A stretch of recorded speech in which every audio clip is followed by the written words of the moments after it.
solo dijimos que un día de esta semana estaría con nosotros el presidente del Congreso Nacional de la República, Luis Redondo, y en efecto hoy el titular de ese poder del Estado está aquí en el set de Frente a Frente.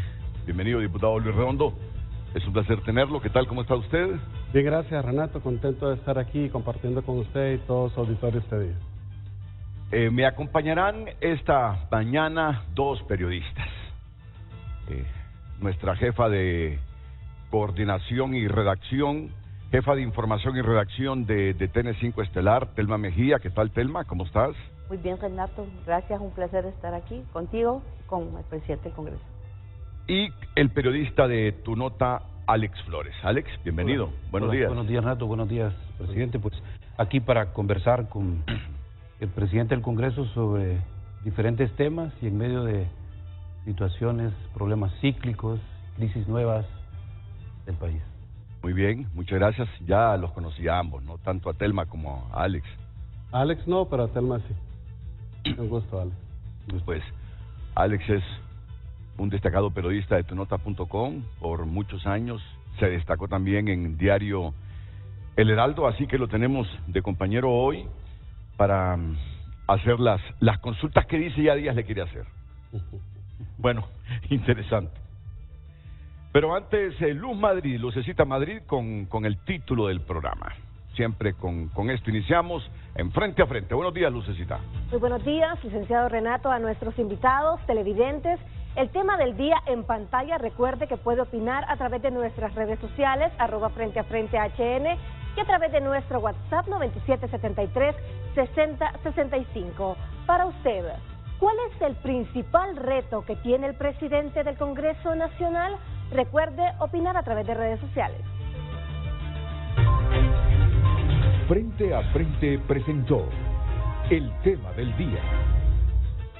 Solo permítanme, antes de comenzar la entrevista con el presidente del Congreso Nacional, Luis Redondo, divulgar una noticia que como periodistas la destacamos sencillamente porque se trata de la seguridad de nuestros colegas, algunos de ellos que han recibido amenazas de muerte y que fueron planteadas ayer en una reunión regional en San Pedro Sula del Colegio de Periodistas de Honduras. Dirigentes de la Junta Directiva del capítulo noroccidental del Colegio de Periodistas, que acompañaron al Ministerio Público a dos de sus colegas a interponer denuncias por amenazas a muerte, mostraron su preocupación ante lo que sucede en este gremio.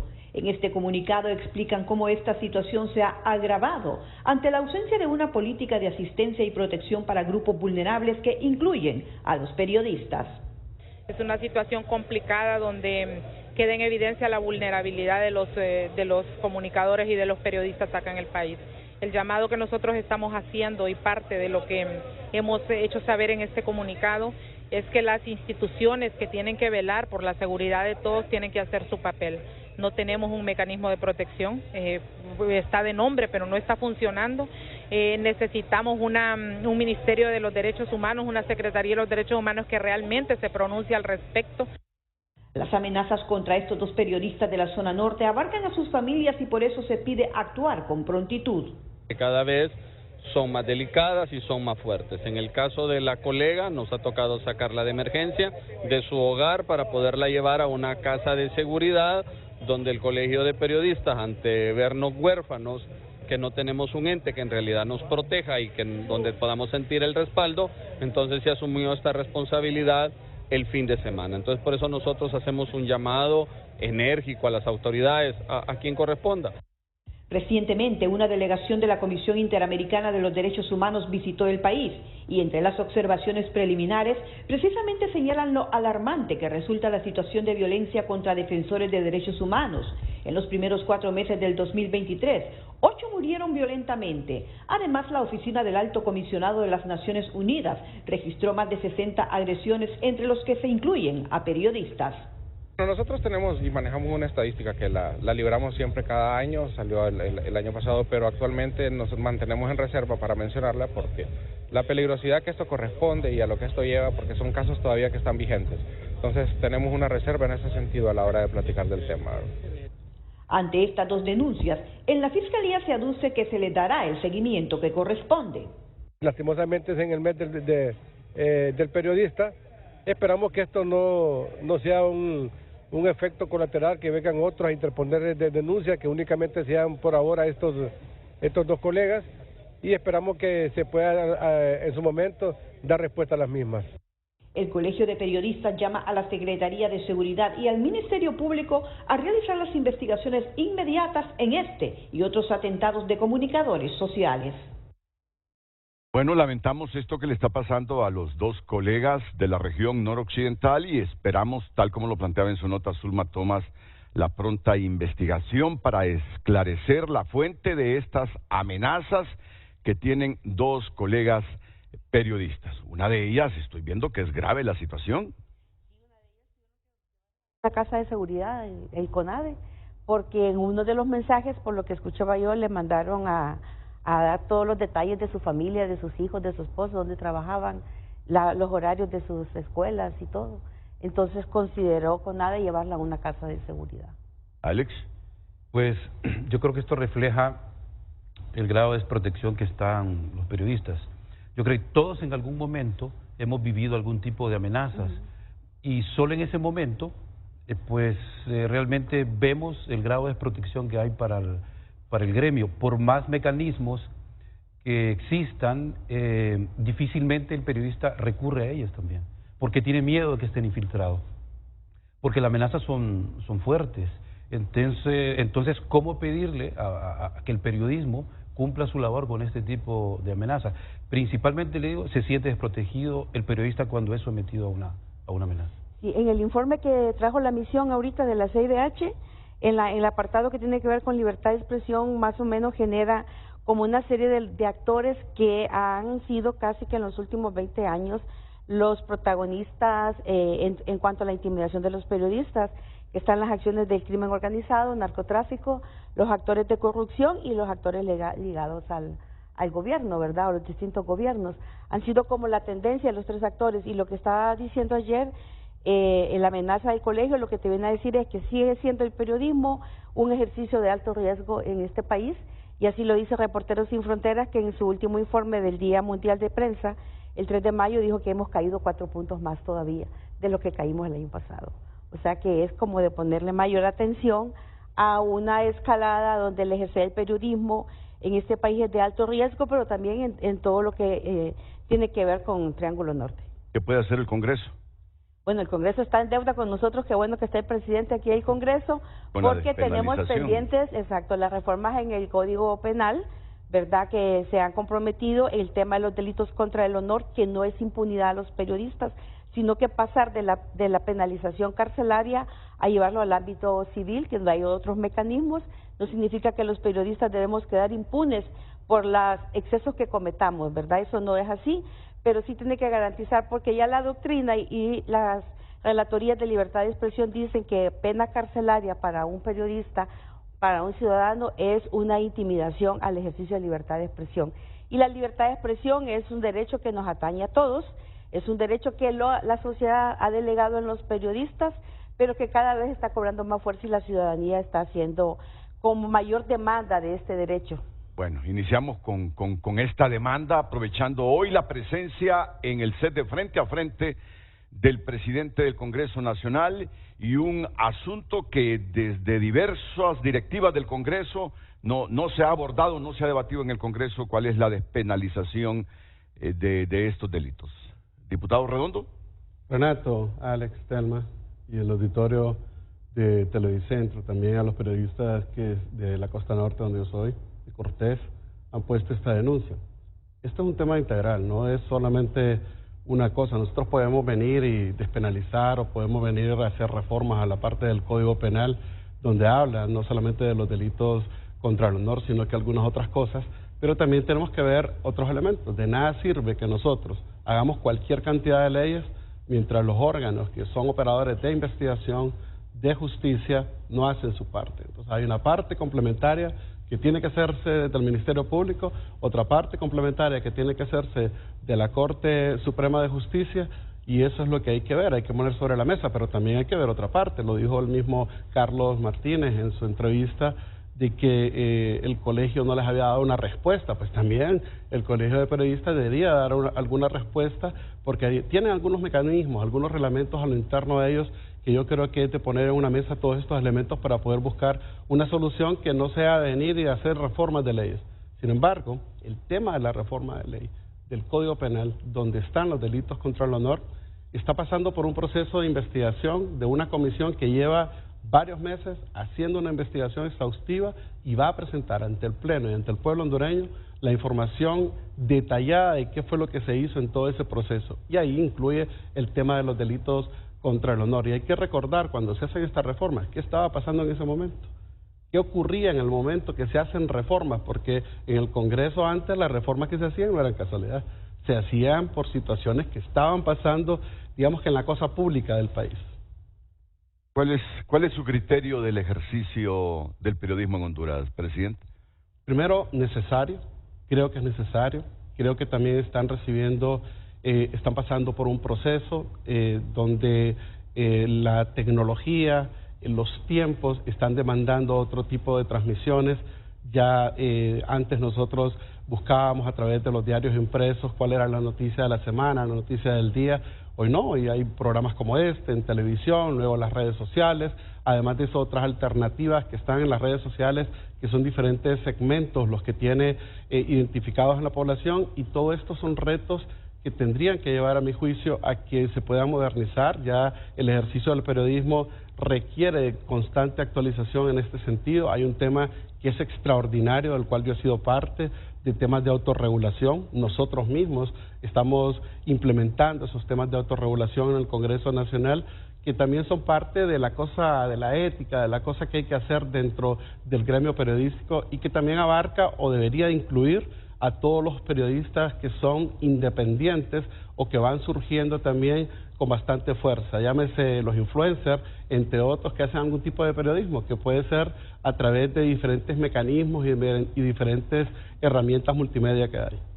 Bueno, de alguna u otra manera, usted conoció en una etapa previa más o menos asuntos de comunicación a través del deporte. No es periodista, pero para terminar con el tema, deberíamos tener más tiempo, pero hay tantos temas que abordar sobre el Congreso que cada cosa en un tiempo corto. ¿Tiene voluntad el presidente del Congreso, Luis Redondo, en relación a este tema para apoyar la despenalización de los delitos del honor? ¿O Luis Redondo es del criterio que a los periodistas siempre se les debe intimidar con cárcel? Y muchas gracias por recordarnos lo de la autorregulación, porque es un asunto que forma parte de nuestro debate cotidiano, que para evitar esos riesgos, cada uno de los que ejercemos el periodismo debemos poner de nuestra parte, saber hasta dónde llegar, saber cómo manejar, cómo procesar las noticias, y saber que aún esto tiene límites. Así que me gustaría saber directamente su posición. ¿Luis Redondo es proclive a despenalizar estos delitos o no? Por supuesto, por eso estamos haciendo esa investigación, porque va, claro, una solución global con todo el tema del Código Penal, pero por supuesto que hay que hacerlo. Sin embargo, hay que pasarlo por el Pleno, y no todos los congresistas del Pleno van o están de acuerdo en que se despenalice. Entonces, es un tema de consensos, es un tema de buscar los votos. Por esa razón no nos hemos ido a reformas pequeñas, Renato. Nos vamos a ir a toda una gran reforma del Código Penal donde incluye el despenalizar los delitos contra el honor. Muy bien. Telma Mejía y Alex Flores están aquí para preguntar. Seguro que cada uno de ellos tiene su agenda y esto lo desarrollamos inmediatamente después de la primera pausa comercial. Así que atentos esta mañana aquí en el set de Frente a Frente. El presidente del Congreso, Luis Redondo, y Luz nos repite el título del programa. El tema del día en pantalla para usted. ¿Cuál es el principal reto que tiene el presidente del Congreso Nacional?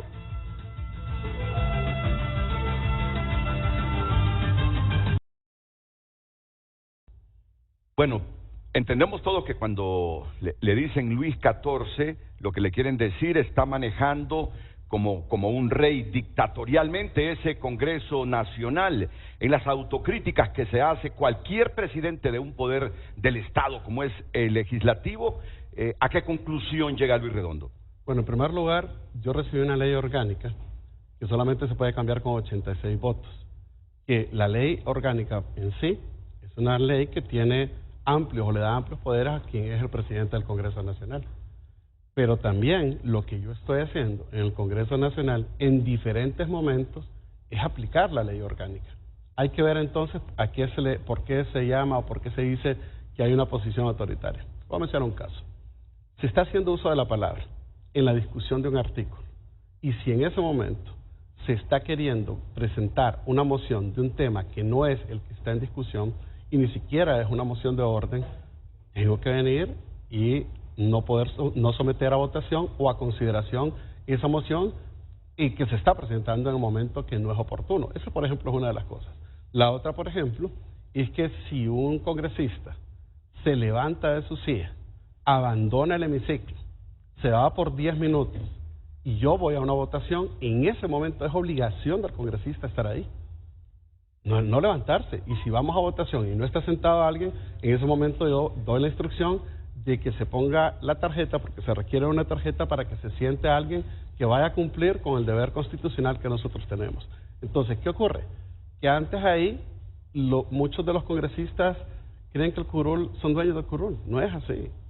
El curul le pertenece al pueblo. Y si en ese momento no está presente ni el propietario ni el suplente, se puede integrar cualquiera de los suplentes, siempre haciendo uso de la ley orgánica o de la Constitución de la República. ¿Le da mucha discrecionalidad al presidente del Congreso esa ley orgánica? ¿Cree usted que eso debe ser objeto de una reforma? Fíjese, Renato, que nosotros siempre padecimos, cuando estábamos ahí, del poder que se hace de la ley orgánica del Congreso Nacional. Siempre criticamos algunos de los procesos que se estaban haciendo dentro del Congreso. Por ejemplo, yo critico que está en la ley orgánica que el día 20 de enero, un día antes de que nosotros llegáramos al Congreso Nacional, se adicionara un artículo en la ley orgánica que obliga al Congreso Nacional a que le paguemos el 60% de los sueldos a todos los 128 diputados suplentes que están obligados a ir al Congreso Nacional, pero no dice qué pasa si no van, y hay que pagarles los sueldos. Eso incrementó el presupuesto que nosotros publicamos de manera transparente, pero está en la ley orgánica.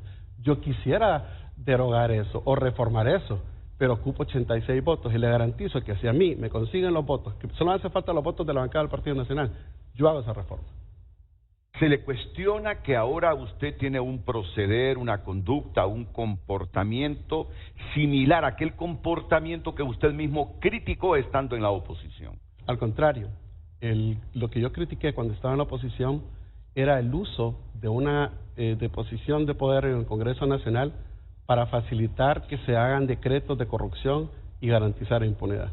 Lo que yo estoy haciendo es cumpliendo con la ley, haciendo uso para asuntos que sean de bien en representación del pueblo, pero no para venir y facilitar decretos, como por ejemplo, que se ha denunciado ampliamente en diferentes medios, en este mismo medio de comunicación, cuando se aprobaron unos decretos para poder garantizar más de varios miles de millones de lempiras con el tema tributario, por ejemplo. Entonces, que se utilizó la ley orgánica, que se utilizó ese poder. Ustedes nunca, ni el pueblo hondureño, nunca va a ver que nosotros aprobemos, utilizando la ley orgánica para decretos que generen corrupción e impunidad en el país. Ahora, pero con esto que usted plantea de que antes cuestionaba y que mencionaba Renato, que antes cuestionaba y ahora lo señalan de practicar, tiene que ver con el tema del nuevo fondo departamental.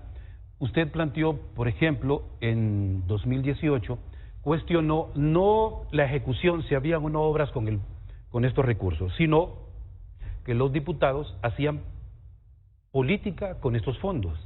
Y con lo nuevo que se han aprobado, ¿no están haciendo política también? Fíjense que de hecho yo denuncié el fondo departamental. Y fue tan así que en esta legislación en la que yo dirijo, fui yo quien presentó la derogación del artículo 116 que tiene que ver con el fondo departamental. Fui yo también quien hizo una reforma a la ley del Tribunal Superior de Cuentas para que los magistrados del Tribunal Superior de Cuentas enviaran todos los expedientes en el estado en que están al Ministerio Público, especialmente a la UFERCO, para que se siguiera un proceso de investigación del fondo departamental. No existe un fondo departamental, se va a derogar. Y lo voy a decir porque está ahí en la parte de abajo de la agenda que yo voy presentando. Porque un segmento del Congreso Nacional dice que se requieren 86 votos, porque esto está en la ley orgánica, cuando se mete la ley, en la ley orgánica, la creación del fondo departamental, dice, créase una ley que va a regular este fondo, y además dice que se va a aprobar con la mitad más uno de los que, con 65 votos, o la mitad más uno de los presentes, porque así es como se aprueban los decretos en el Congreso. Se creó la ley, y cuando se aprueba la ley y se va a aprobar el acta, así como Agapito, aquel famoso que le bajó las penas a los delitos públicos, presentaron la reconsideración del acta, el que para poder hacer una reforma a ese decreto del fondo departamental se requieren 86 votos. Entonces, ¿qué hice yo? Presentar la derogación, se va a derogar. ¿Qué hicimos nosotros? Miren, yo me acuerdo que yo yo ayudé muchísimo a diferentes organizaciones de fuera del Congreso Nacional con la esperanza de que esas organizaciones pudieran hacer denuncias de los hechos que nosotros íbamos documentando dentro del Congreso Nacional. Primero, porque yo no tenía la capacidad de hacerlo. Segundo, porque yo no tuve un empleado cuando estuve en el Congreso Nacional, no tenía nada. Y una de estas organizaciones, beligerante, que ha denunciado muchas cosas, me dice, dígame, Luis, ¿por qué usted no hace una ONG para que demuestre que los congresistas tienen capacidad de hacer la gestión de proyectos y de fondos para el beneficio del pueblo? Y yo le dije en ese momento, no puedo hacer eso, porque nosotros los congresistas estamos para legislar y no estamos para poder andar manejando fondos. Y me dice, se equivoca. En la Constitución está la facultad del Congreso Nacional y por eso nosotros creamos las subvenciones. Las subvenciones hoy se están haciendo ayudas puntuales. Pero te las cuestionó, diputado. Es que no era igual, porque en aquel momento lo que se hacía es que se robaban el dinero no se publicaba nada. Pero siguen entregando mochilas, Luis. Siguen entregando ayudas y promocionándose con esas subvenciones, con esos bonos. O sea, la forma de hacer política o algo no se diferencia de la forma que antes se cuestionaba.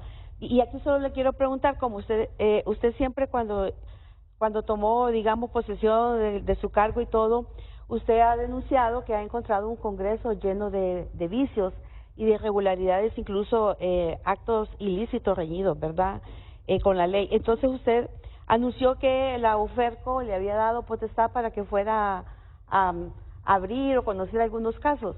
O sea, ¿cuántos de esos casos realmente tienen vicios? ¿Cómo avanza esa investigación? ¿Cómo se mantiene esa relación con la UFERCO? Porque ustedes a la UFERCO incluso ahora le dieron potestades por encima del fiscal general. Entonces, ¿cómo está avanzando eso? Y le digo esto porque cada vez que hay determinado momento de crisis o de hechos ahí en el Congreso, sale por las redes y las denuncias y las indirectas de lo que se encontró, pero ya a estas alturas tenemos más de un año y medio en el poder o algo que se ha avanzado realmente. O sea, ¿cómo está? ¿Cuándo van a procesar a esos presuntos casos de corrupción que encontraron en el Congreso para empezar realmente a dar un mensaje más fuerte de transparencia o de actuación de la ley dentro de las potestades mismas que la ley les da? Claro. Voy a primero terminar de cerrar lo que estábamos hablando y luego lo voy a contestar esto. Miren, subvenciones. Yo hoy tengo más de 14,000 solicitudes de personas diferentes. De esas, tengo alrededor del 25% que me piden mochilas, que me piden cuadernos, porque no tienen ni mochilas ni cuadernos. ¿Qué hago? Si les puedo ayudar, lo puedo ayudar. Tengo, por ejemplo, una solicitud que nosotros hicimos una diferencia, la presentamos al Pleno, una subvención, donde entregamos 10,000 lempiras a 600 familias de la colonia Guillén cuando perdieron sus casas. Yo manejo como subvención, por ejemplo, la aportación que se hace a la Teletón. Es una subvención también con la cual hacemos nosotros diferentes tipos de ayudas. Por ejemplo, estoy manejando en este momento, hacemos estudios, hacemos preauditoría, hacemos auditoría concurrente, estamos por publicar cada uno de los informes que presente cada uno de los diputados. Yo no conozco todos los casos, pero lo voy a mencionar casos que si no estuviese esa ayuda que el pueblo busca en las diferentes comunidades, que no encuentra respuesta porque no tiene fondos, el alcalde lo busca, va a ayudar con los amigos y no reúne fondos, va a buscar con ONG si no tienen fondos, entonces va donde los diputados. Y los diputados le dan de lo que pueden. Hoy lo que pueden hacer ellos es documentarlo todo y se va a publicar íntegro, tal cual debe de ser, en un servidor que nosotros vamos a comprar en el mes de junio de este año para poder publicar todos los temas de subvenciones, y yo le garantizo que ahí se va a ver cuál es el segmento, el lugar hacia dónde van. Solo voy a mencionar algo. Tengo una solicitud del Catarino Rivas. Esa solicitud del Catarino Rivas, ellos ya pidieron ayuda por todos lados. Nosotros estamos trabajando, el viernes va una delegación para conocer cuáles son esas necesidades y poder llevarlas al Congreso Nacional debajo de la figura de la subvención. Mediante la misma Comisión de Salud nosotros vamos a dar respuesta. En cuanto a lo que usted dice del OFERCO, nosotros lo que hicimos fue lo siguiente. Hicimos una reforma a la ley, porque la OFERCO, para los televidentes, nace del lado de acción, un acuerdo que se hizo entre la MAXI y el Ministerio Público, antes se llamaba UFESIC. Y la UFESIC era como el órgano, ese brazo que no tenía la MAXI, la parte del querellante, la parte que presentaba la investigación, las acusaciones, etcétera. Entonces se hacía la investigación en la MAXI, pasaban los casos a la UFESIC. Yo recuerdo que una vez le pasaron 4 casos a la UFESIC y en el Ministerio Público, ¿sabe qué hicieron? Le dieron en 21 líneas de investigación. Imposible, porque no tenía personal ni recurso humano la UFESIC en ese entonces. Luego sacan a la MAXI. Por cierto, había un brazo que tenía el Poder Ejecutivo con la MAXI, que era la UGAR MAXI, que habían puesto a quien fue la procuradora, Lidia Estela, que era la que dirigía la UGAR MAXI, para ver todas las cosas de enlace con el Ejecutivo con esto. Pues entonces sale la MAXI. Cuando sale la MAXI, la UFESIC se transforma en UFERCO, lo que es hoy.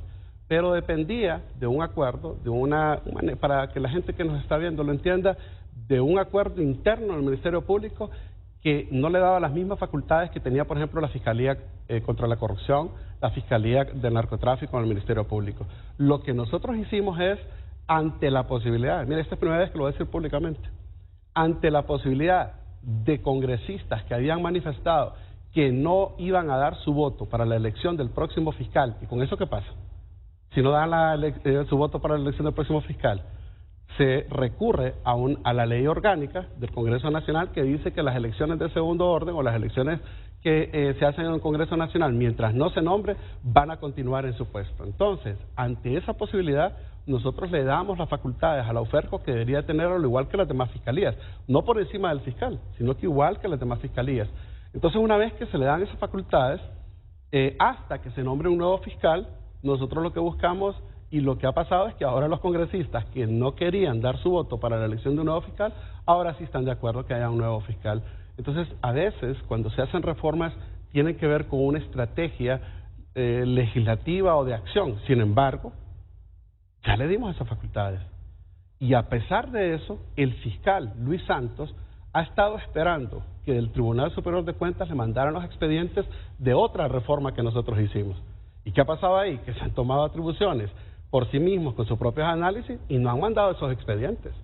¿Por qué no mandan esos expedientes? ¿Por qué no van y los secuestran esos expedientes?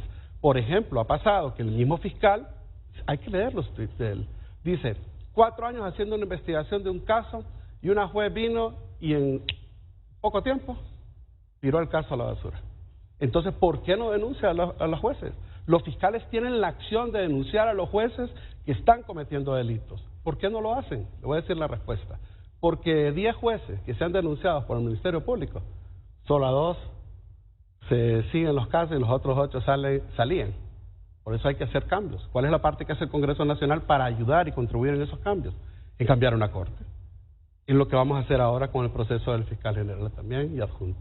En esos cambios, en buscar personas que vayan a defender ahí el principio constitucional y de aplicación de justicia.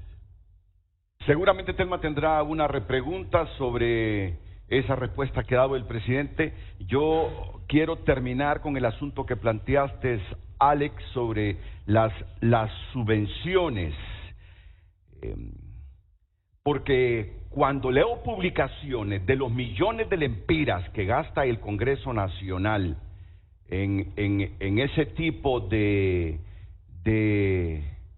ayudas, siempre me pregunto si es deber del Congreso Nacional y no del Ejecutivo lo que está haciendo, y si no utilizan los diputados esas subvenciones para hacer política en un país que nos cuesta hacer dinero, en un país que necesitamos tanto en infraestructura hospitalaria, vial, educativa, y máxime en momentos que ustedes mismos lo han criticado, que les dejaron las arcas vacías y cuando deben demostrar austeridad. No es incoherencia entonces haber cuestionado en la oposición ese tipo de subvenciones que se utilizan para hacer política y estarlas practicando ahora, aunque sea con otro nombre, presidente Luis Redondo. Sí, de hecho, lo sigo diciendo. Yo llamé a uno de los congresistas hace poco porque en unas sillas que donó para una escuela, pupitres, aparecía, que tienen bracitos así, aparecía el nombre de él.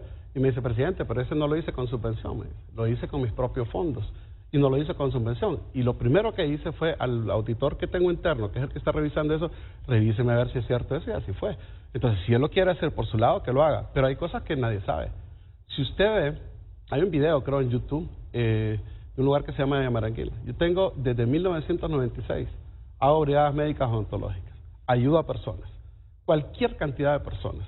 He estado en temas de enviar a personas a Estados Unidos a que se realicen operaciones quirúrgicas que no se pueden realizar aquí en el país.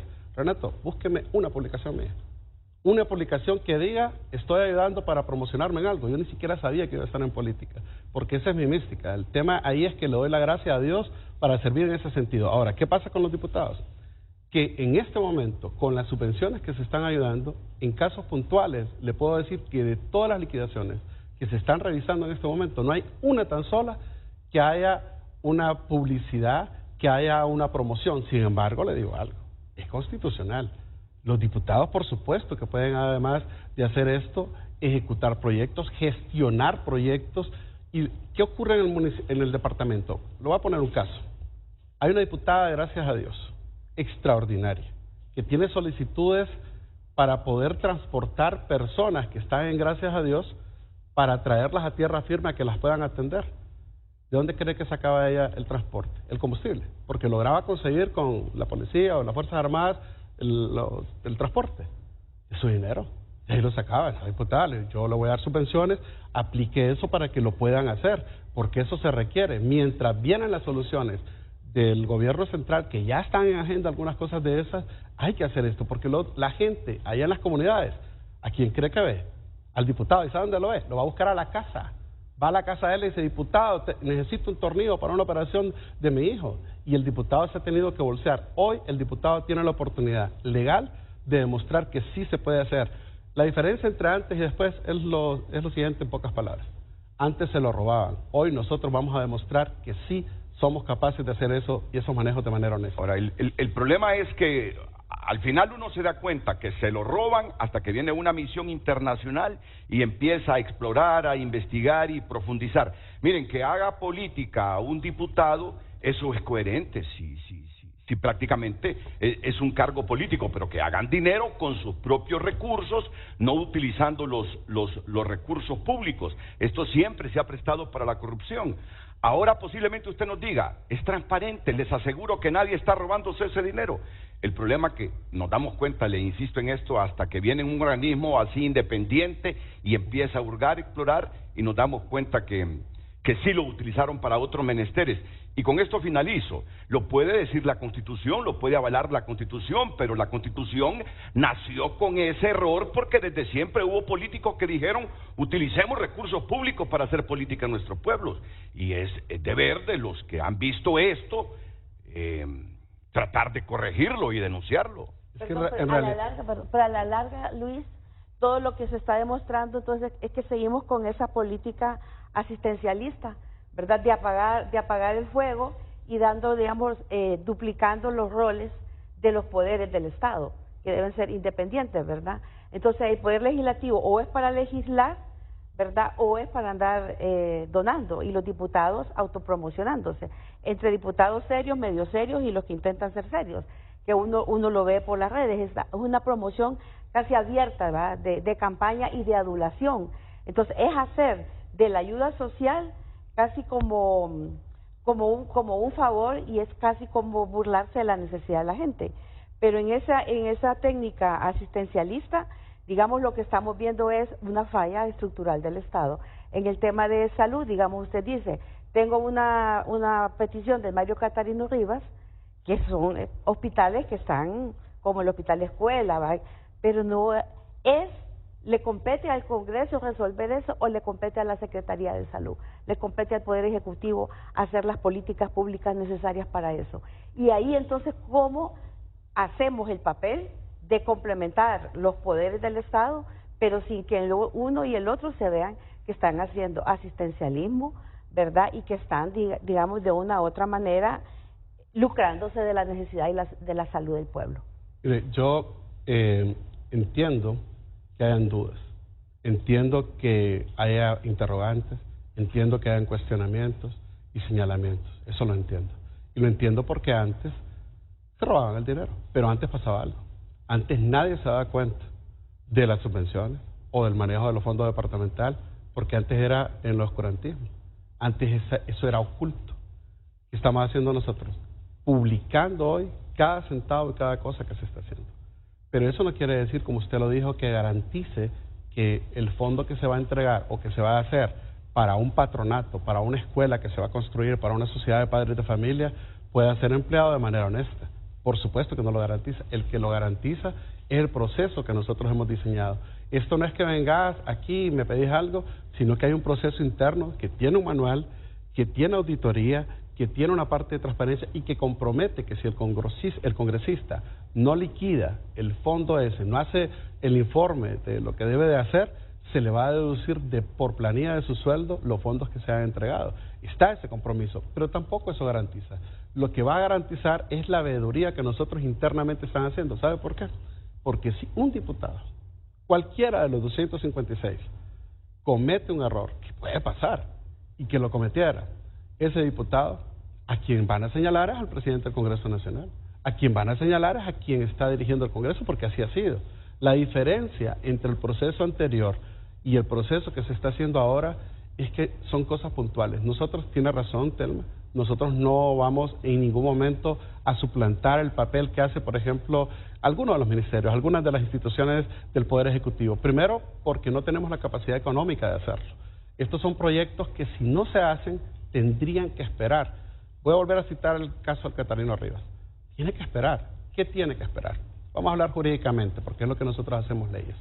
Que se inicie un proceso para ver todo el tema del manejo de las canteras de agua, de unos conectores de oxígeno que se necesitan, esos conectores de oxígeno, si nosotros no ponemos una solución hoy, con nuestro propio dinero o con los fondos que tenemos del Congreso Nacional, como cuando hacemos en Teletón, la gente se va a morir.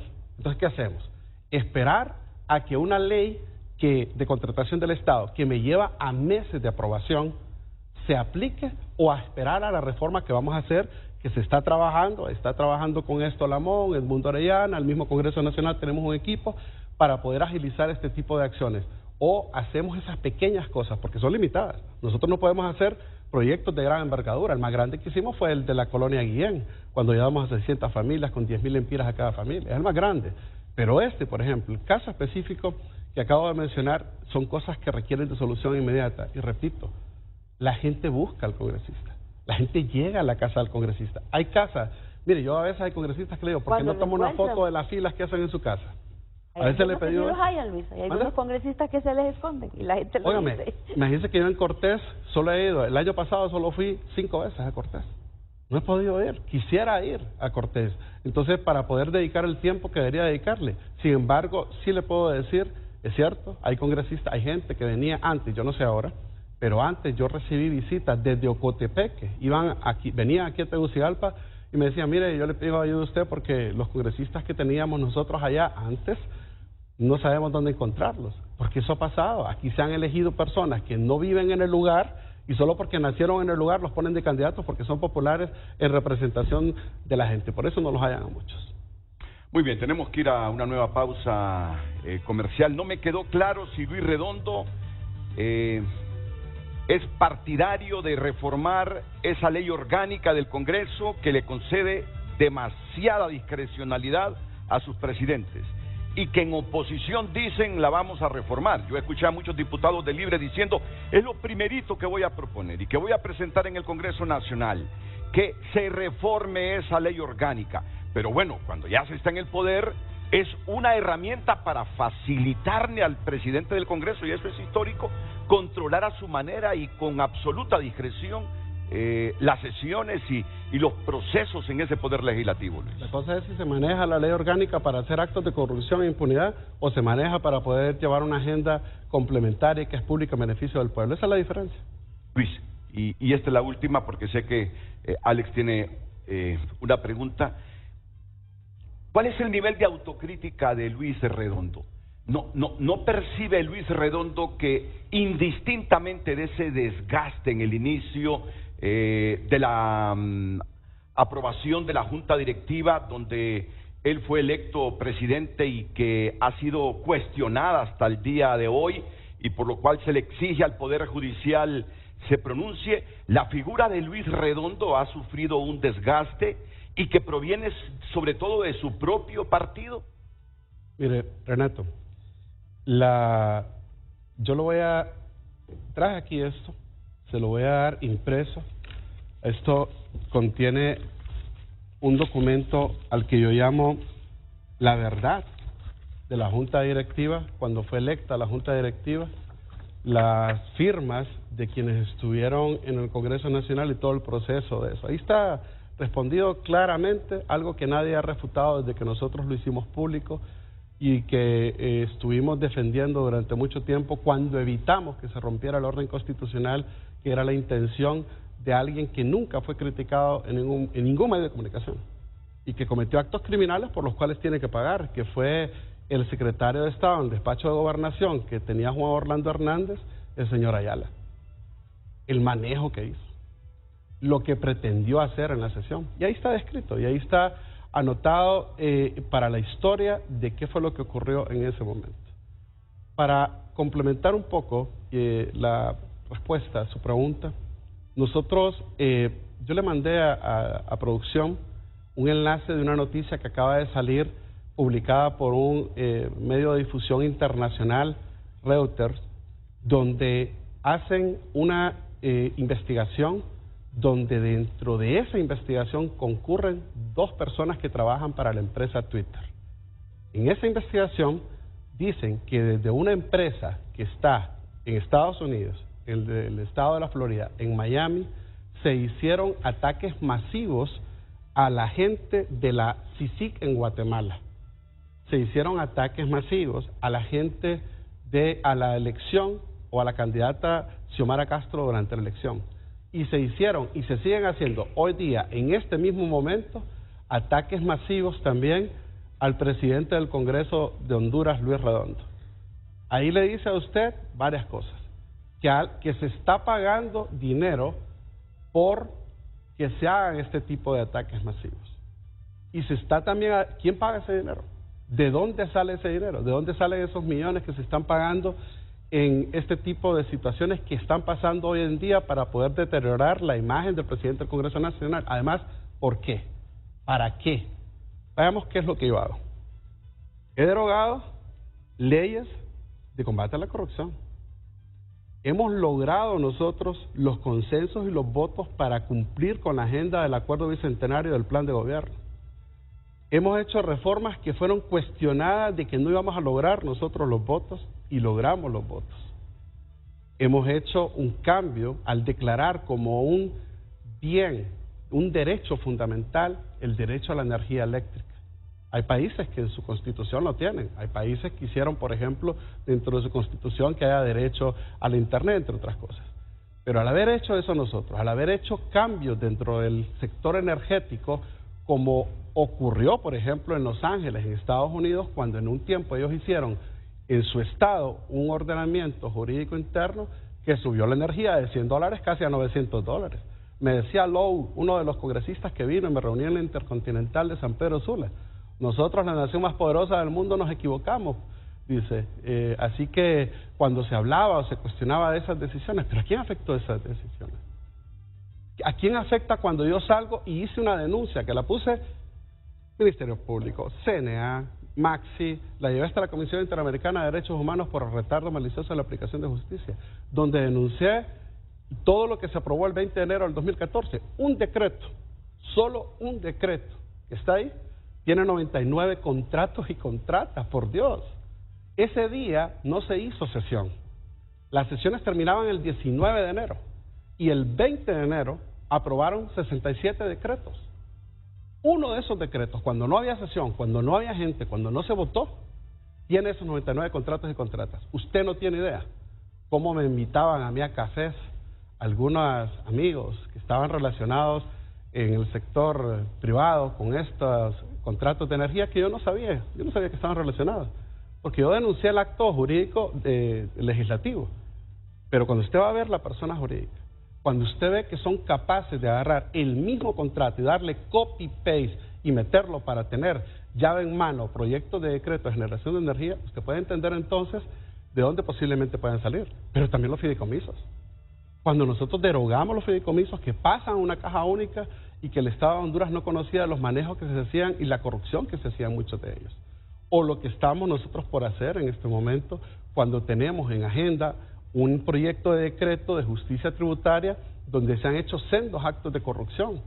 Yo quisiera ver a alguno de los que defienda, de los que tienen exoneraciones en este momento, no a los medios, no a los congresistas, no a los empresarios que se sienten en desventaja como el sector de las farmacias.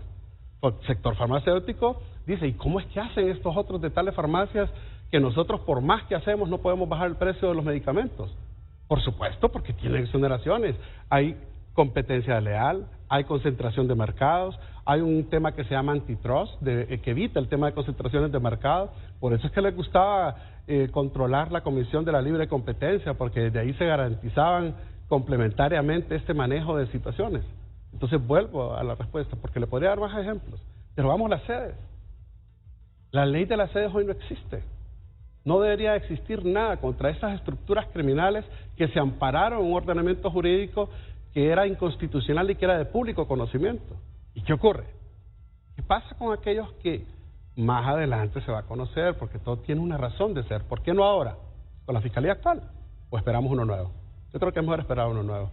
Pero estructuras criminales que, lamentablemente, en casos que se están judicializando en Estados Unidos, van saliendo hechos que después todos nosotros, ustedes los periodistas que manejan toda la información, van a ir conectando los puntos y se va a entender, como hoy se entiende, por ejemplo, que el Partido Nacional y el titular del Partido Nacional financió a las maras con fondos del narcotráfico para poder generar un fraude electoral, que financiaron a personas.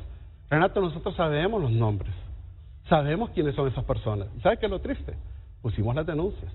Y yo tengo gente ahorita que está en Inglaterra, que pidieron, y están en otros lugares, que pidieron asilo político porque tenían miedo por sus vidas cuando fueron a declarar sobre esos fraudes electorales debidamente documentados.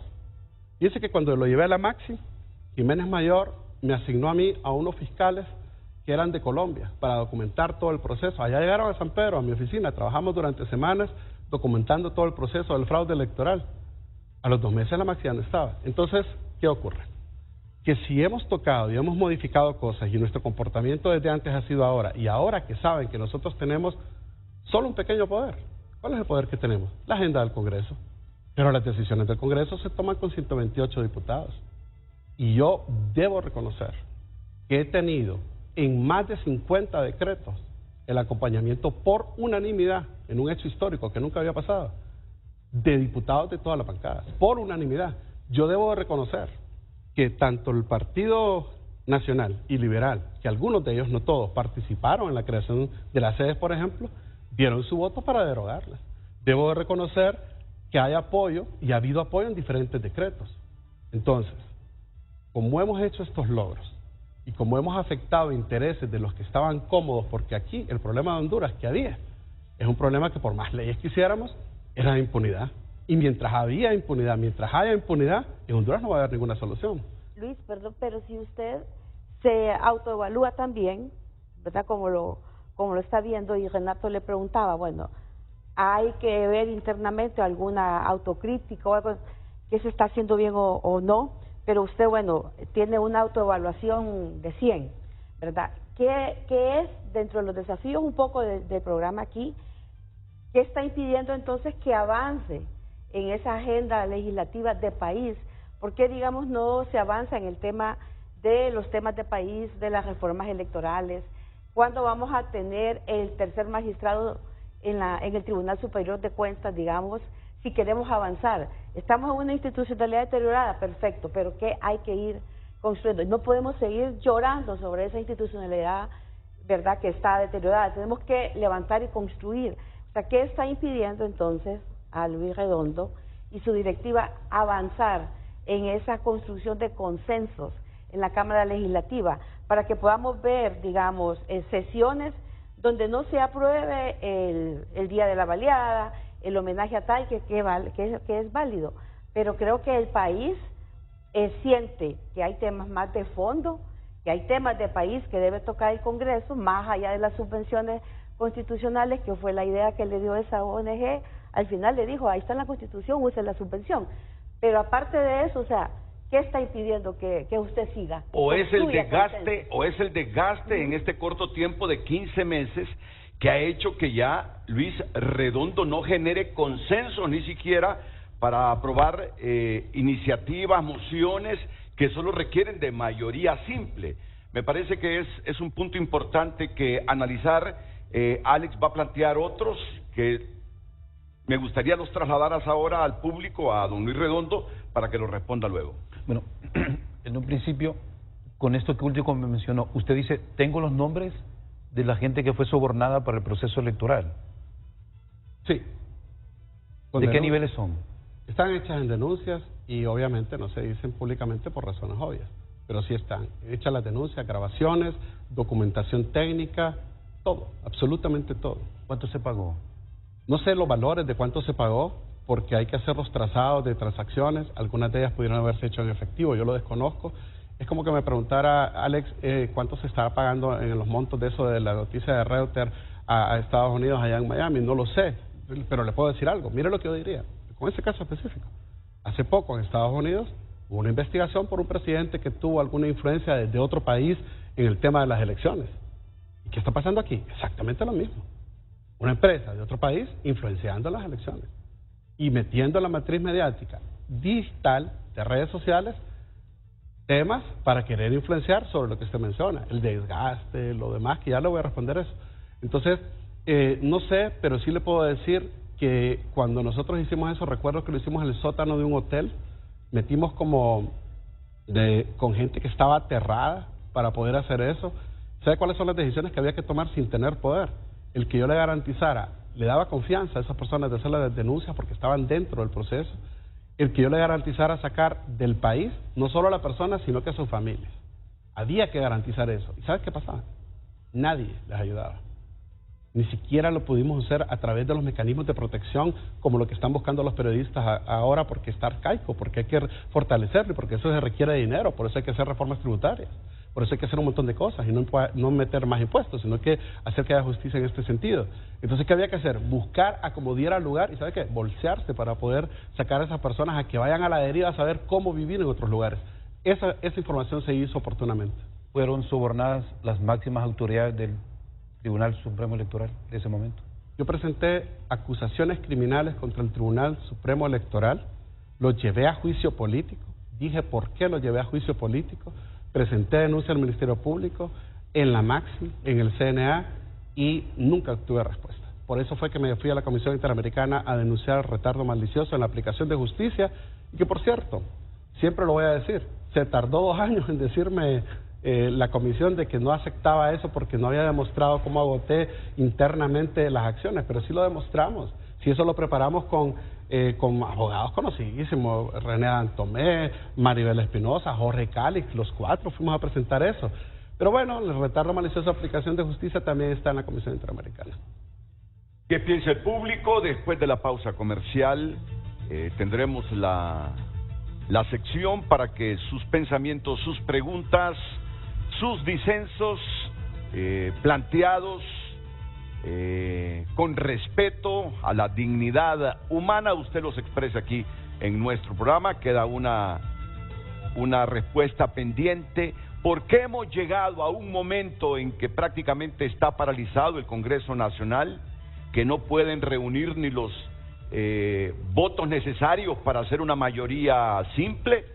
Es el desgaste, es la actitud del presidente del Congreso Nacional, Él denuncia que desde afuera se está generando todo un mecanismo para dañar su imagen y la del Congreso Nacional. Insisto con la pregunta, ¿o son los propios comportamientos de Luis Redondo que alejan a los diputados del Partido Salvador de Honduras y que ponen como en reserva a las otras bancadas como para apoyar las iniciativas y mociones que ahí se presentan? Atentos, que continuamos con el Frente a Frente después de estos consejos comerciales.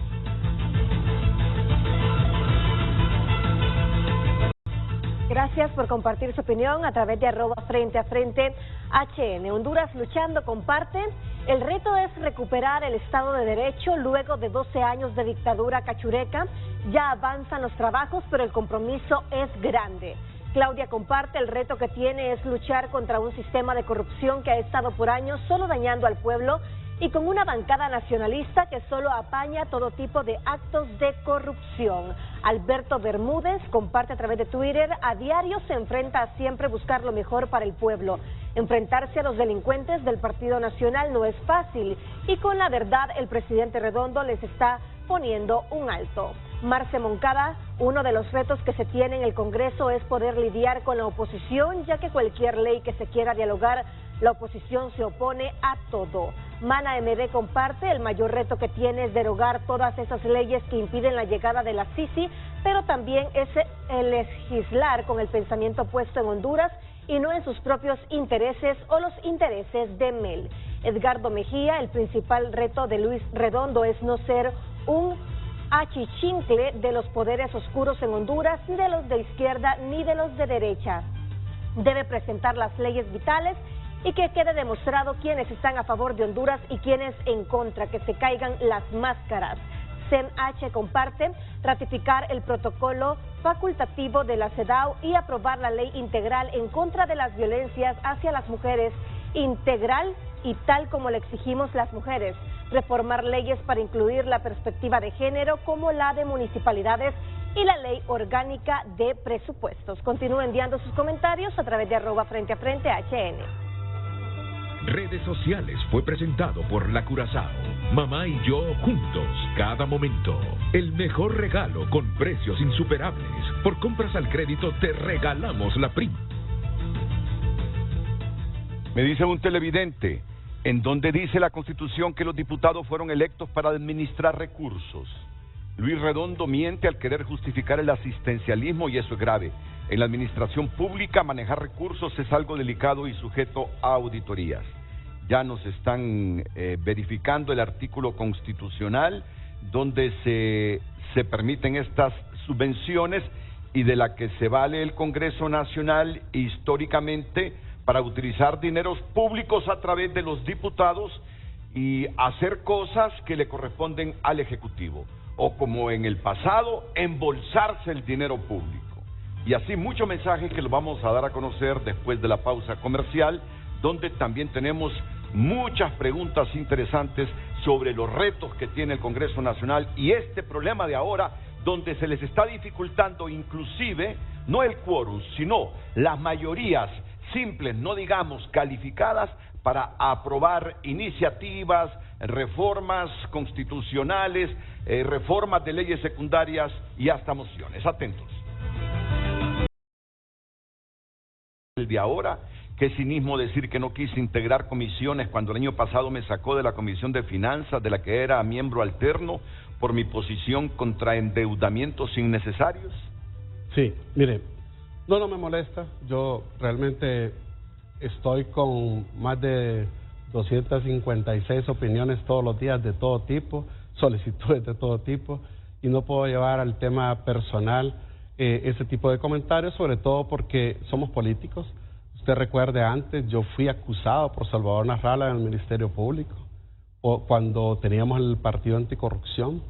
Yo demandé, hice una demanda, gané la demanda, no recuperé un 5. Yo creo que soy de los pocos políticos o personas que no era política, que invirtió en la democracia y que perdió muchísimo dinero de su patrimonio porque creía y creo en la democracia, y lo he hecho no solo con mi tiempo, sino que también con mis propios recursos. Y mire eso, después de eso, a pesar de esa situación, a pesar de comentarios que eran realmente de otra forma, nosotros después fuimos los que promovimos que Salvador Nasralla fuera el candidato de la alianza del 2017. Él lo reconoce aquí en el gimnasio que estaba aquí cerca de este estudio, cuando él mencionaba que gracias a todo el trabajo, al lobby, a los consensos que se hacían, que no son consensos que se ven públicamente, que no se ponen en un voto si hizo esa alianza, la misma del 2021. Entonces, si una persona que antes me llegó a acusar al Ministerio Público, después yo trabajé con él, le ayudé en su partido Salvador de Honduras y lo demás, solo demuestra que aquí, para mí, no hay ningún tipo de rencor, lo que hay es avance. Si Marlon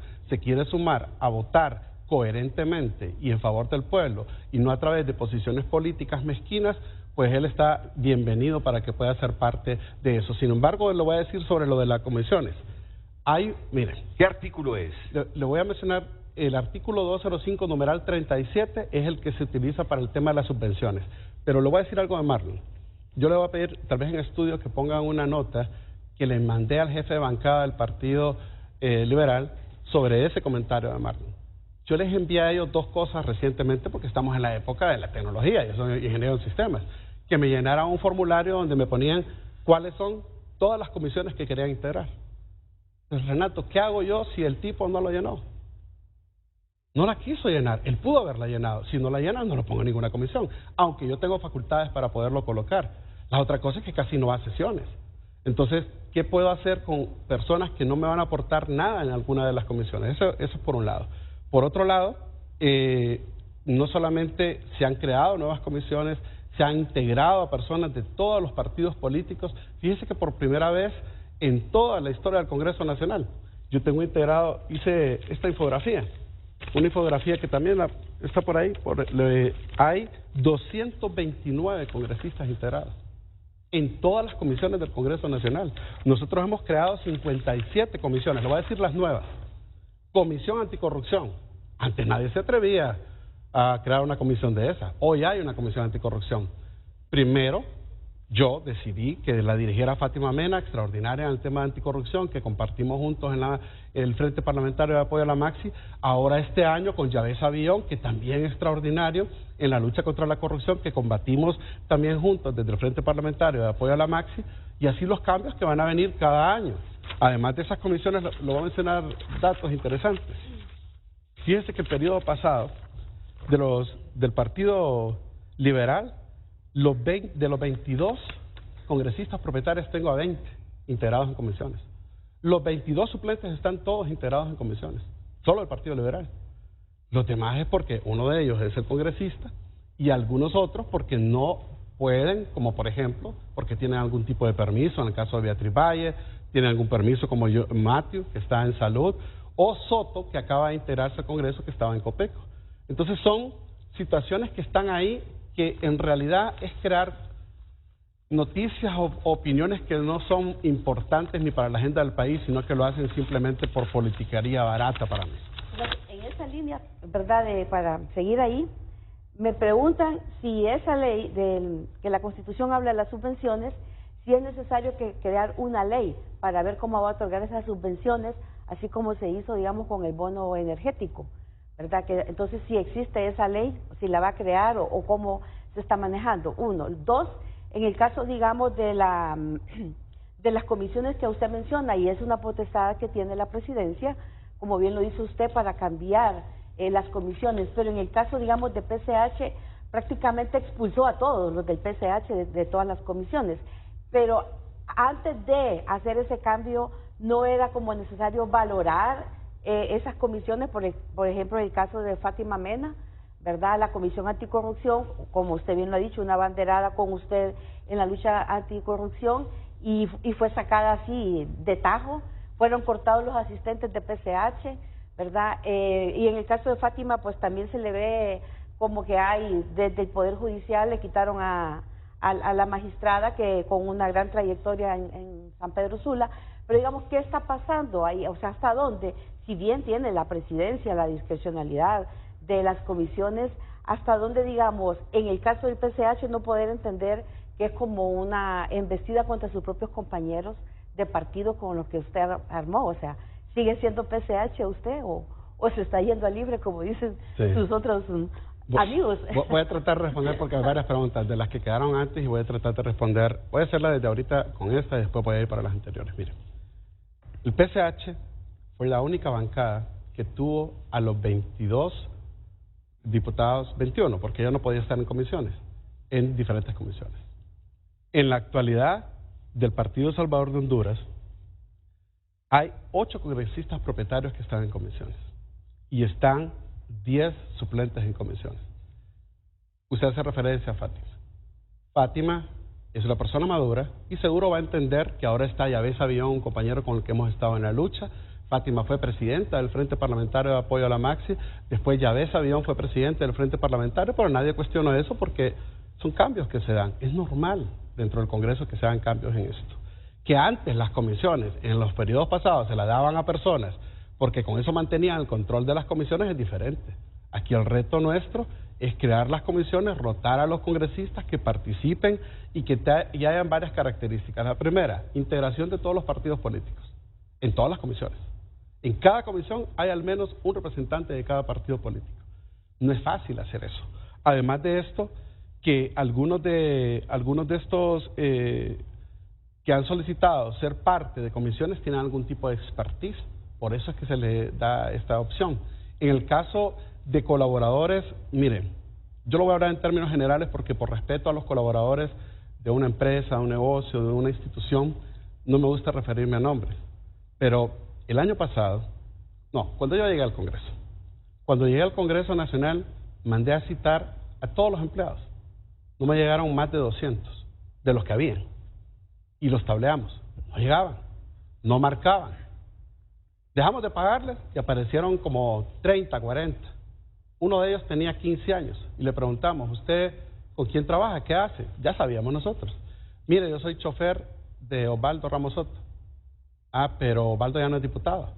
Sí, pero es que fíjese que él nunca me quiso como chofer. ¿Y desde cuándo está usted de chofer? Desde el año tal. Y le pagaban y no pasaba nada.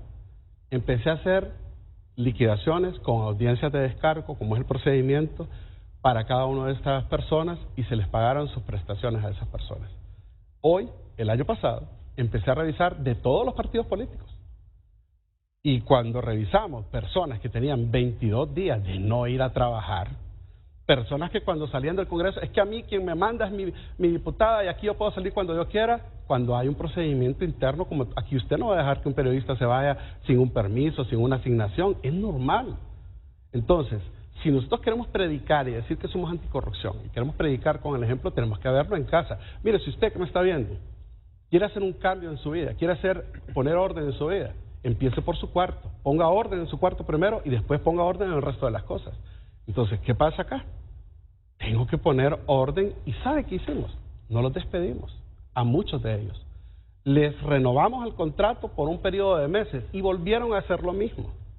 Ahí está la documentación, ahí están las audiencias de descargo, ahí están las posibilidades que podían hacer. Sin embargo, le voy a contar algo. Yo me volví a reunir con algunos de estos congresistas y les dije, mire, yo les puedo ayudar a la gente que salió por eso. Si se comprometen, les puedo ayudar a colocarlas en otro lugar, pero aquí en este Congreso no. Porque los malos ejemplos me contaminan al resto de las personas y después vienen otros diputados y dicen, pero ¿por qué le das a ellos permiso y a los otros no les das permiso? Entonces establezcamos en el contrato eso.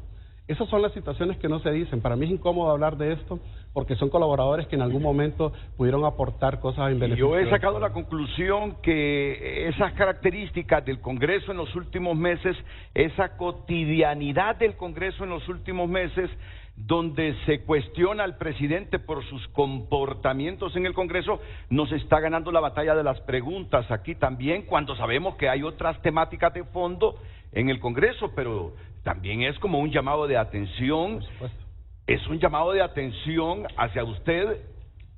Bueno, Luis Redondo afirma que lo que quiere es poner orden, pero los diputados de su partido y de la oposición tienen otro tipo de visión de lo que está pasando con Luis Redondo. Que el Luis Redondo de hoy es el verdadero Luis Redondo, no el Luis Redondo opositor de hace algunos años en el Congreso. ¿Sabe qué pasa, Renato? Que si usted es mi amigo y usted espera que porque somos amigos yo lo voy a beneficiar a usted más que a los demás, se equivoca. Porque yo ahí no soy el presidente de una bancada, ni miembro de una bancada. Yo tengo 127, además de mí. son 128 personas. Y si yo vengo, me parcializo o favorezco más a determinado grupo, me va a generar ingobernabilidad con el resto. Ok, pasemos a otras cosas que son también importantes. ¿Por qué ha llegado a este momento Luis Redondo, que muchas veces no cuenta ni con la mayoría simples para dinamizar el proceso legislativo en el Congreso? Qué bueno que me pregunta, porque se conecta con la pregunta pendiente. Es que prácticamente la misma pregunta. Anterior, por una razón. Mire, le voy a dar datos. Por eso le dejo copia ahí por si lo necesita después, y después le voy a dar copia también a usted, Alex, de esto. Nosotros, le voy a hablar del año pasado, 57 sesiones. De esas 57 sesiones, 695 horas de sesión. Un promedio de 12 horas diarias por sesión. 12.319 participaciones dando el uso de la palabra. Muchas veces el uso de la palabra para cosas que no deberían de ser, porque no son del tema en cuestión. Y los dejamos hablar, y pasan las horas, y llega la noche, y después se cuestiona que estamos aprobando la noche. Pero nadie dice que antes no se le daba la palabra a todos los congresistas. Hoy se les da. Hoy tengo un problema grandísimo, que hay congresistas que les doy la palabra tal vez a 10, a 20, y los demás se resienten porque no les dimos la palabra a ellos para que pudieran participar. Pasan ese tipo de cosas porque somos humanos. Y le voy a mencionar otro. Se han presentado 927 proyectos en el Congreso Nacional. De esos proyectos se han creado también 27 comisiones especiales, más 29 ordinarias. Se han hecho 96 audiencias públicas, 482 reuniones de comisiones ordinarias, 1.242 horas que no se ven, fuera de las sesiones. Esas 1.242 horas representan 124 días de trabajo, en un promedio de 10 horas diarias, que son sesiones. Lo voy a mencionar ahora. Usted me habla de la agenda del Congreso. Yo le digo, Renato, estamos trabajando en un montón de reuniones de socialización que ahí están publicadas en nuestras redes. Hoy, mientras yo estoy hablando aquí, en este momento, está por comenzar en unos minutos, en 35 minutos, las audiencias públicas que estamos televisando de todas las participaciones para la aprobación o socialización de la Ley de Justicia Tributaria. Es público. Antes no se hacía eso. A mí me hubiera encantado que se hiciera público, por ejemplo, cuando se estaba discutiendo el Código Penal y el COEP anterior presentó una nota, que yo la tengo, donde pidió que se eliminaran los delitos de receptación y lavado de activos del Código Penal. Y lo eliminaron.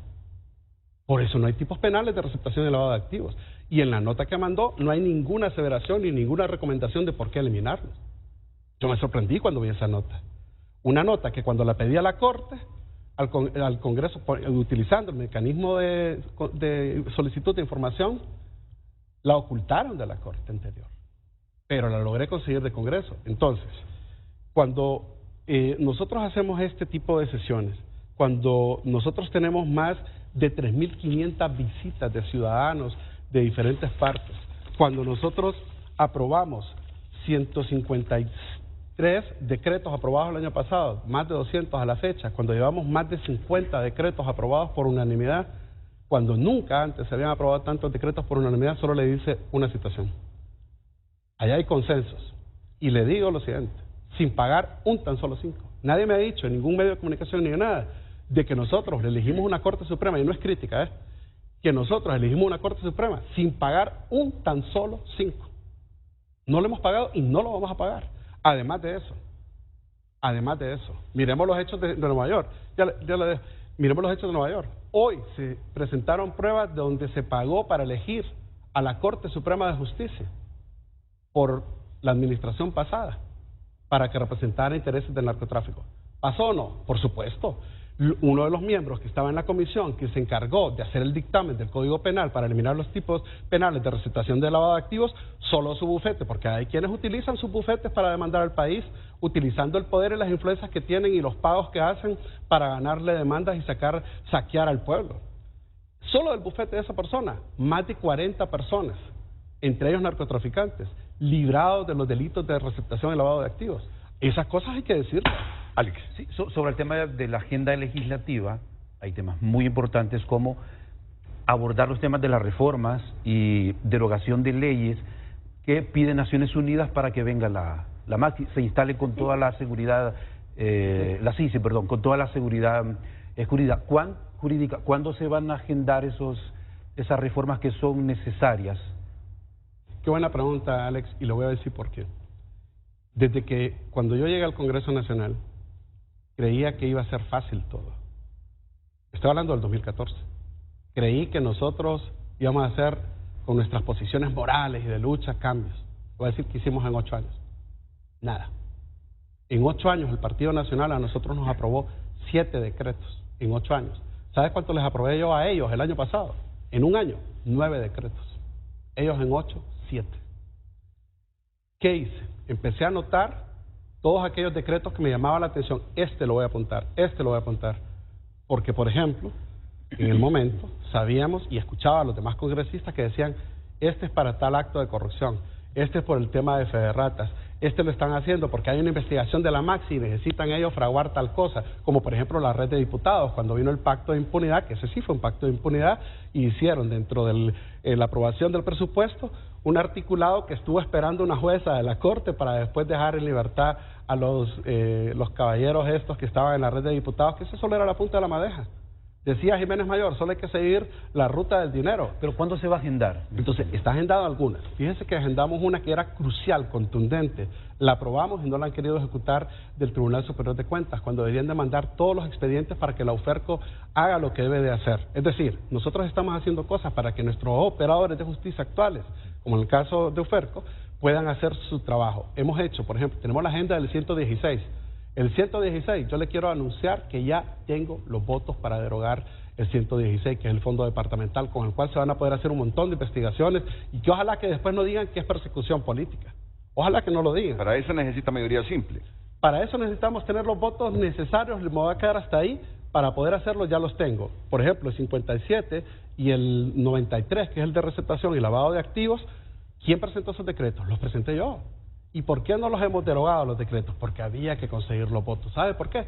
Porque ahí hay gente todavía que estaba con temor de que al derogarlos y volver a la normativa que estaba antes los van a perseguir. Esa es la realidad. ¿Qué había que hacer? Lo que no se ve, Renato, Telma, Alex.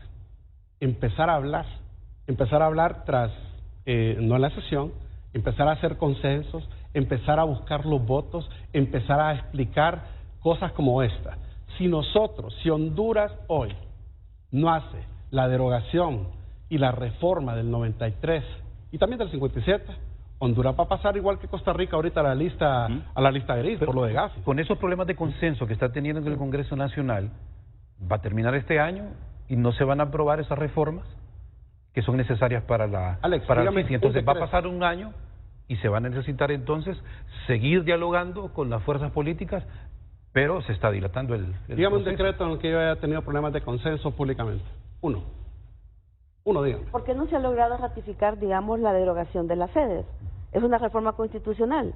Falta la ratificación ahora. Si logró obtener el consenso para derogar la ley, ¿verdad? ¿Qué está pasando ahora que traba que no se logra esa ratificación plena, ¿verdad? Con las demandas internacionales que tenemos interpuesto por eso. Y lo otro es, usted dice, bueno, logra los consensos, ¿verdad? En leyes para pavimentar una carretera, para abrir un centro de salud. Y si vamos a esos consensos mínimos de los 65, ¿por qué en el caso, digamos, de las mujeres no se ha aprobado la ley de la casa de refugio, la ley de la violencia integral y las otras leyes que menciona, digamos, en su informe la Comisión Interamericana?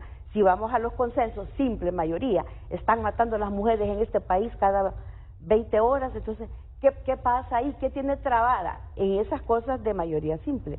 Pero en las de mayoría calificada, como las relacionadas, digamos, con los temas anticorrupción, ¿qué está trabando la agenda ahí al presidente del Congreso? ¿Por qué no arranca? ¿Verdad? ¿Por qué no vemos que son los temas de país? No estamos avanzando hacia esos temas de país. ¿Qué fuerzas están jugando ahí que le impiden a Luis y su buena voluntad de empujar esa agenda? Nosotros, Telma, Alex, Renato, todo el auditorio de Honduras que nos ve, cuando vamos a aprobar decretos, solo para un decreto, yo tuve de alguien de fuera de Honduras 27 llamadas en uno de mis teléfonos, 22 llamadas en el otro teléfono, para pedir que nosotros paráramos ese decreto. Y nosotros actuamos con dignidad y con autodeterminación para poder, ya tenía los votos, para poder aprobarlo. Eso existe. Y desde entonces ya no volvió a pasar. Porque ahí sentamos un precedente, que se respete las decisiones que nosotros tomamos como poder del Estado, como hondureños, sin que haya algún tipo de incidencia. Por ejemplo, no hay nada que lo pare. En realidad no hay nada trabado. Hay una estrategia legislativa, que obviamente, no voy a mencionar detalles, pero voy a hablar de sedes. El tema de las sedes, hay, por ejemplo, una parte, no todos, ¿los votos para las sedes están? Sí están. Hay una parte de diputados o congresistas, porque yo he querido cambiar la parte de diputados que estaba estigmatizada por congresistas para ayudar a los mismos diputados a que ya no sean vistos como antes. Los mismos diputados me lo han agradecido de todas las bancadas, que ya no los ven como antes, porque antes se pagaba y se hacía corrupción ahí. Hay una estrategia para eso, Telma, y la estrategia se debe a acciones en el exterior que han ocurrido con referencia a ese tema, a un tema de un ordenamiento jurídico inconstitucional que no da valor ni razón de ser a las sedes, y que se aprovecharon algunas estructuras para quererlo meter y que ya fueron derogadas. Pero hay un timing, hay un momento. Nosotros podemos ratificar en todo este tiempo. Nosotros no tenemos prisa, porque la razón de ser de la sede ya no existe. Que puedan hacer arbitrajes y solicitudes, que hagan todo. Ya la presidenta anunció la posición que iba a hacer desde el Ejecutivo en cuanto a eso, que nosotros apoyamos porque sí hay una estrategia, y esa estrategia es algo que no se puede develar porque son temas de seguridad nacional. Eso en primer lugar. Por ejemplo, no podría ni siquiera promocionarse. Yo le digo eso, es un delito inclusive, permitir la promoción de temas de sede. ¿Pero qué estrategia puede ser, Luis?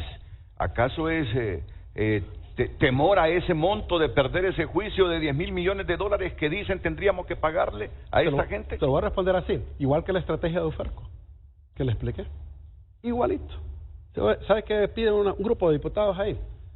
Pero ¿por qué no hacemos? atada. ¿Por qué nosotros, por qué nosotros no, el Ejecutivo, por qué no ofrece una opción para que algunas de las que están trabajando en este momento puedan pasarse a un régimen? Claro que sí, aprobemos la ley de justicia tributaria, donde se van a crear los regímenes y se van a poder pasar a esos regímenes. Por supuesto que sí. Por supuesto que está la opción para que puedan pasar. Entonces, hay momentos.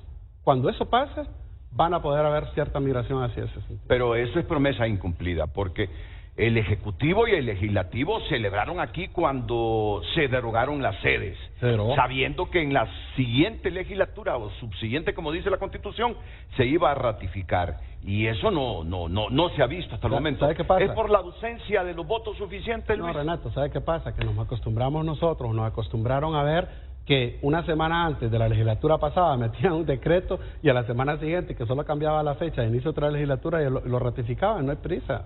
Todo tiene una estrategia. Y lo voy a decir cuando lo voy a explicar yo la estrategia públicamente. Cuando se haga.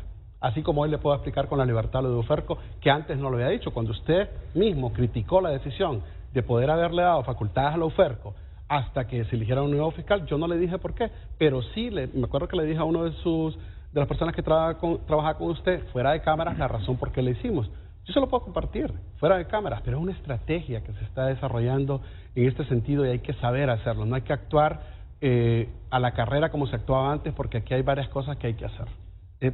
Sobre el tema de transparencia, el Consejo Nacional Anticorrupción planteó una preocupación respecto a señalamientos de opacidad por parte del Congreso Nacional, por ejemplo, denegatorias de solicitudes de información. En el caso particular, yo he hecho algunas solicitudes, se lo planteaba Renato, que iba a aprovechar la oportunidad. Por ejemplo, han sido 7 denegatorias de solicitudes de información. La última tiene que ver con una solicitud de los contratos de los planes dentales, de salud dental de los diputados, y no se entregó. Entonces, si en esos aspectos que por oficio deberían de estar publicados, no se entrega, no se está cayendo en la misma opacidad que usted criticaba del Congreso anterior. Claro, si no se publican, por supuesto. Miren, le voy a decir qué está pasando aquí. Con respecto a lo que mencionaba el CNA, que usted menciona, nosotros por primera vez se sacó 100% en lo que la ley establece en Honduras en materia de transparencia. Eso no mide la transparencia. No, permítame. A través del Instituto de Acceso a la Información Pública, en los dos consecutivamente. Ahora, eso no mide la transparencia. Pero tampoco el CNA la mide. Sin embargo, nosotros estamos haciendo todo un... Miren, Lo voy a decir tal cual es. Nosotros estamos haciendo toda una estructura tan grande de transparencia que yo le invito a que le dé el tiempo a esto. Y después voy a retomar un poco. Nosotros hoy estamos publicando cuando se abre la asistencia al Congreso con los nombres y apellidos de los que están sentados ahí. Antes eso no se hacía. Hoy nosotros somos el único Congreso en el mundo, porque nos lo dijeron ahorita, que tengo en capacitación a más de 10 personas con unas capacitaciones, porque yo creo mucho en eso, en la carrera del funcionario público legislativo que estamos trabajando, en formación, y nos dicen allá en España y todos estos congresos, que estamos publicando cada vez que vota un diputado. Ponemos la foto del diputado que está sentado. Si usted, televidente, ve en las páginas del Congreso la foto del diputado en color verde, es que votó a favor. Si ve la foto del diputado en color rojo, es que votó en contra. Si la ven amarillo, es que se abstuvo. Y si ven negro, es porque no votó y es una obligación que tiene que votar. Eso es transparencia. Dígame antes dónde se miraba eso. No se miraba, ahora sí está. Ahora, pero se piden se pidieron las asistencias de los diputados, tampoco se entregaron. Es que está pasando algo. Por supuesto que van a entregar todas desde el primer día, porque se han hecho todo y se ha documentado todo. Se ha digitalizado. Le voy a decir qué ocurrió.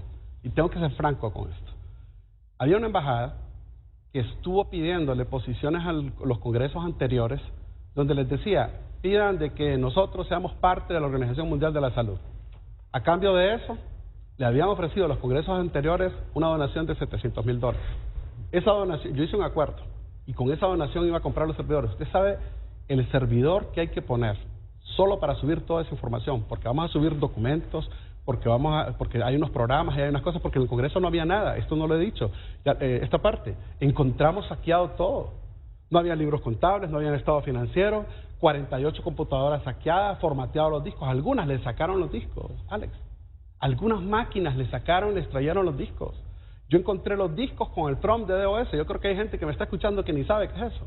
Es la pantalla negra con una letra C, ese prompt de DOS, así encontré las computadoras. Entonces, ocupa un servidor desde su gestión, que Luis, cuesta... ya lo puede hacer público. No, porque ocupa un servidor que cuesta más de $22,000. Y comprar ese servidor que cuesta más de $22,000, Telma, mire, por eso vamos a cambiar la ley de contratación del Estado. Solo le anuncio, en junio nosotros salimos a reunirnos directamente con la gente de Apple para poder comprar los equipos, pero esta vez va a ser con nuestros fondos.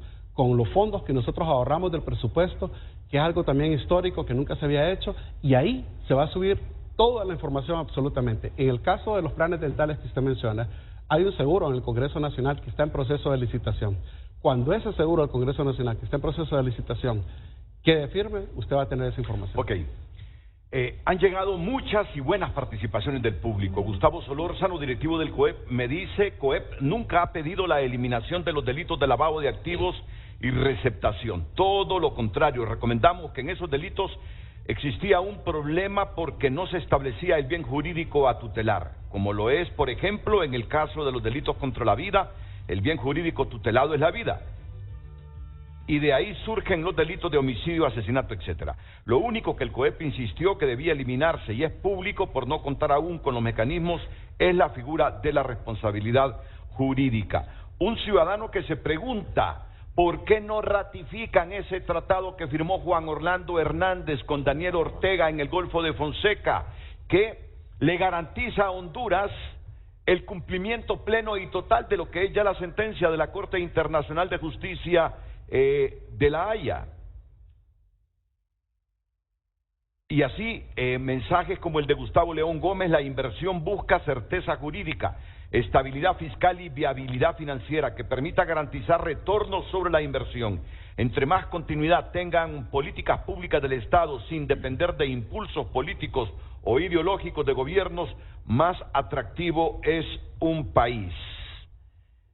Bueno, interesantes preguntas que se las voy a formular inmediatamente después de la pausa comercial, en la que también estará Lucecita Madrid con la lectura de los mensajes del público que están llegando en centenares aquí a Frente. Gracias por compartir sus opiniones a través de nuestras redes sociales y a través de nuestro WhatsApp. Doy lectura en este momento al mensaje de Samir Molina. Renato, es importante que el Congreso agende leyes de trascendencia. Sigue engavetada el proyecto de Código Procesal Laboral. Eso no les importa, pero sí han aprobado amnistía política, liberando delincuentes de la cárcel, han otorgado dinero a diputados, lo que antes el mismo Luis Redondo criticaba. Ahora él lo hace a falta de liderazgo para mantener votos para la familia Zelaya. Pero hasta ahora no se ha aprobado ninguna ley que pueda decir que ha impactado en un cambio positivo para la sociedad hondureña. Le falta mucha integridad a Luis Redondo. Lo que dice no es conforme con lo que hace. Saludos. Continuamos con más de sus mensajes a través de nuestra cuenta de WhatsApp. ¿Por qué no se ha podido ratificar la Junta Directiva del Congreso? Incluso la Comisión para la Instalación de la Sisi lo solicitó. Más mensajes a través de WhatsApp. No tienen $22,000 para el servidor que tanto necesitan, pero sí tienen millones de lempiras para las subvenciones de los diputados. No hay coherencia, comparte nuestro televidente. Felicito a Luis Redondo, siga su línea pensamiento contra la corrupción que tanto daño le ha hecho a nuestro país. Vamos a continuar con mensajes en Twitter. José Alfredo Varela comparte: el presidente del Congreso debe trabajar en recuperar la confianza, ya que en años anteriores este Congreso era la viva cueva de crimen organizado y tráfico de influencias.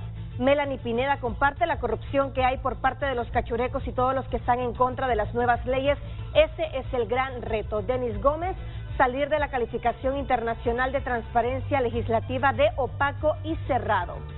Clay Medrano comparte: buenos días Renato, el primer reto que tiene el presidente del Congreso Nacional es controlar la BN para que no se opongan ante las nuevas leyes que beneficien al país. José Luis Ponce comparte: la legitimidad. Marlon Galante: cambiar las reformas que hicieron los cachurecos para beneficiarse. Pensamiento libertario: en realidad hay un montón de retos, algunos ya se han cumplido, entre ellos volver a un Estado de Derecho, eliminaron muchas leyes nefastas, las sedes, por ejemplo, así avanza la refundación. Otro reto es terminar de desarticular la narcodictadura. Nos vamos a una breve pausa, ya continuamos con más aquí en Frente a Frente. Redes sociales. Miren, este es el artículo constitucional de las subvenciones, el 205. Aquí está el 205. 205. Ahora voy a buscar el numeral 37. El numeral 37 que dice: establecer mediante una ley los casos en que proceda el otorgamiento de subsidios y subvenciones con fines de utilidad pública o como instrumento de desarrollo económico y social. Ese es el numeral 37. El tratado del Bicentenario con Nicaragua, porque ya nos queda poco tiempo. ¿Qué pasa que el Congreso no ratifica? Bueno, le comento lo siguiente. Primero, hay que tener sobre la mesa el contexto. El tratado fue firmado por una persona que hoy está esperando ser judicializada por narcotráfico. Ponga eso en el contexto. Segunda cosa. También en el lugar hay una participación de El Salvador. Y ese tema, que lo debe de llevar el Poder Ejecutivo y lo lleva como política exterior del Poder Ejecutivo, es algo que se está viendo en ese momento por el Poder Ejecutivo. Nosotros lo que haremos es que si llega algo al Congreso Nacional, ya haremos la parte que nos corresponde constitucionalmente.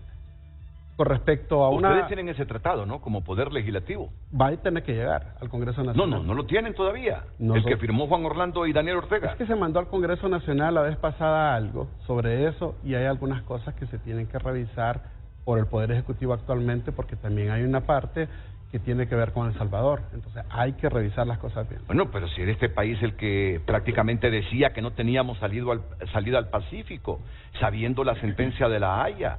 Viene Nicaragua, que no reconocía frontera con Honduras en ese lado, y dice: ustedes sí tienen frontera con nosotros y nos garantizan esa salida que ya lo había dicho La Haya. Es decir, los intereses del Salvador son los intereses del Salvador y nuestros intereses, ¿por qué no los demuestra el Congreso ratificando ese tratado? Siempre me he hecho esta pregunta. Y está hablando de revisar lo firmado. Es que, exactamente. ¿Cómo se revisa lo? Es que tienen que mandarlo, ya que sea la Secretaría de Relaciones Exteriores que nos mande a nosotros lo que corresponde y a nosotros lo miraremos en su momento. Entonces, eso va a ser así. Quiero referirme a algo que pasó antes, Renato, porque pero si no estas cosas quedan... de soberanía nacional. ¿Perdón? Luis.